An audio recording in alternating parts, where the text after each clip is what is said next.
İngiltere'de aşırılıkla mücadele stratejisi olarak geliştirilen ve kamu yöneticilerine radikalleşme eğilimi olan kişileri belirleme ve bildirme zorunluluğu getiren Prevent programı, Müslümanlara yönelik ırkçı tutumları meşrulaştırıyor.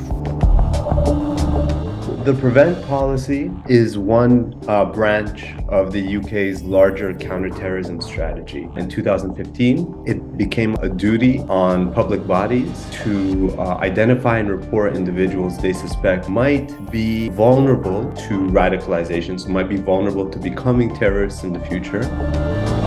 It certainly legitimizes racist attitudes, especially towards Muslims. The idea of someone who might become vulnerable to becoming a terrorist has very particular racialized connotations. Whereas for a racialized Muslim, it can very well be incidents of like wanting to go on Hajj, or growing a beard, or having a sudden interest in Islam and faith and things like that. Because it's really, when it comes to terrorism, it's really Islamic, we call it Islamic signifiers, right? Like symbols and ideas of Islam are associated with threat and terrorism in public consciousness.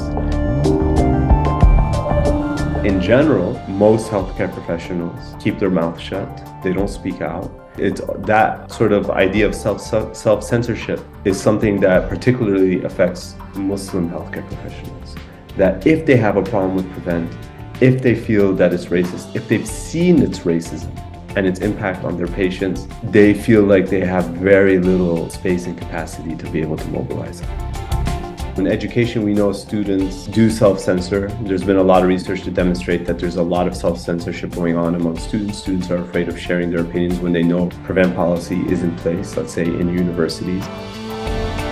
It gives this atmosphere that speaking out against Prevent or criticizing Prevent is like, it's almost akin to as if you're supporting terrorism or you're closing your eye towards terrorism. It's very, very difficult to speak out against Prevent.